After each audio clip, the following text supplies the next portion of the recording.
On a l'impression qu'on assiste à cette vague-là qui se poursuit avec impuissance. On n'est pas capable de la casser, cette vague-là, M. Beaulieu. Puis la première chose que j'ai envie de dire, c'est les hommes doivent reconnaître que quand ça ne va pas, quand dans leur vie, il y a quelque chose qui ne va pas bien, contrairement à ce qu'on leur a appris, on leur a dit, ils peuvent bouger, demander de l'aide. Il existe des solutions. Il existe des indicateurs précis qui nous permettent de dire que quelqu'un ne va pas bien. Si votre collègue de travail commence à s'absenter au travail, commence à s'isoler, participer aux activités, commence à être irritable, déjà vous avez des indices comme de quoi ça ne va pas. Mais en même temps, on ne réagira pas tous, évidemment, de la même façon. Cette violence-là, comment la voit-on venir? Parce que vous dites, il y a un monde qui s'écroule parfois quand il y a une rupture, c'est bien évident, M. Beaulieu, mais comment voir venir, justement, l'inimaginable? Bien, je pense qu'on n'est pas capable d'imaginer l'inimaginable, puis je pense qu'à chaque fois que vous faites un reportage sur ça, tout le monde vous dit que c'était des gens parfaits et tout allait bien, mais c'est faux. Il y avait des signes. C'est clair qu'il y avait des signes. La police est allée là peut-être quelques fois. Il y a eu des plaintes, du bruit. Alors, collectivement, on doit être plus éveillé. Je vous entends là-dessus. Mais est-ce qu'il est trop tôt pour qu'on voit le fruit de nos efforts? On a vu les investissements, 100 de millions pour de l'aide aux femmes, 20 de millions pour l'aide aux hommes. Est-ce que c'est assez, pas assez? Vous en pensez quoi?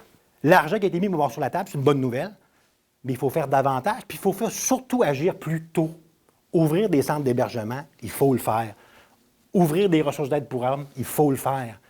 Mais il faut aussi façonner nos garçons différemment et dès le bas âge.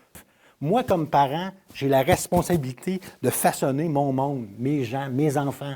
Je vais faire de mon mieux. Mais le CPE, l'école, le cégep, l'université, tout le monde doit y mettre la main à la pâte pour faire en sorte qu'on arrête de construire des hommes qui, dans certains contextes, vont tuer les gens qu'ils aiment le plus. Faites-vous un lien avec différentes problématiques, le décrochage qui touche davantage les hommes, par exemple, les problèmes comportementaux en bas âge, ça touche plus les garçons que les filles. Est-ce que tout ça fait partie de la problématique? En tout cas, il y a une chose est sûre, il y a des données qui sont connues depuis une quarantaine d'années qui parlent, par exemple, du retard développemental de certains garçons avant de rentrer à l'école, les problèmes de troubles de comportement à l'école primaire, le décrochage scolaire. Ce sont tous des problématiques associées aux hommes. Est-ce que ça explique le fait que des hommes tuent des femmes? La réponse, c'est non. Mais il y a une chose est sûre. Pour un certain pourcentage de garçons, les problèmes commencent tôt dans la vie. Et je pense que si on s'en occupait collectivement davantage, je crois qu'on pourrait réduire et même faire en sorte que ça n'arrive plus, ce type de drame-là. Parce que ça ne fait pas de sens actuellement que des femmes et des enfants perdent la vie parce qu'un homme traverse une difficulté qui est sérieuse, on s'entend, là. C'est sérieux, de perdre une rupture, c'est sérieux. Mais c'est un problème qui est commun en 2021. On peut passer au travers, mais il faut oser demander de l'aide, il faut oser bouger. Puis il faut aussi mettre en place des bonnes ressources en quantité, puis adapter. Chez Autonomie, l'organisme que vous gérez, il y a quoi? Il y a 125 hommes en attente de service. Et quand les hommes viennent vous voir, c'est d'ordinaire que le problème est aigu. Là, on ne vient pas vous voir en amont bien souvent, on vient vous voir quand on est presque au pied du mur. Mais vous avez raison. Quand un homme cogne à la porte, habituellement, c'est pas que ça fait 2 jours que ça va pas.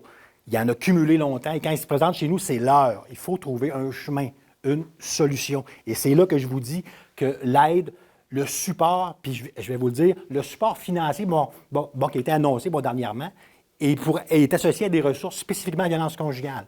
Et ça, c'est pas vous, ça? Un centre comme Autonomie est un généraliste. On aide les hommes quand ils traversent des difficultés, peu importe leurs difficultés. Donc, on n'est pas associé à ce type d'apport financier-là.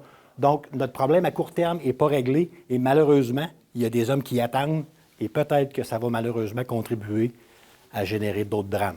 Il y a quand même un éveil collectif qui est en train de se passer, je pense. Est-ce qu'on est quand même sur la bonne voie, au-delà des argents qui sont annoncés? Je pense qu'il y a quand même une conversation là, qui a démarré. Écoutez, je pense que depuis au moins 5-6 ans, effectivement, la réalité des hommes, on en parle, on en tient compte, on met en place des plans d'action, les sommes d'argent commencent à descendre. Je pense que le meilleur est à venir si collectivement, on continue de rester éveillé. Puis en plus, si on décide que ça ne passe plus, ces types de comportements-là, il faut les dénoncer quand c'est l'heure.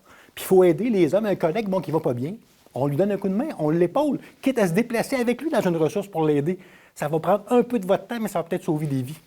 Monsieur Beaulieu, merci beaucoup d'avoir pris le temps. Au plaisir.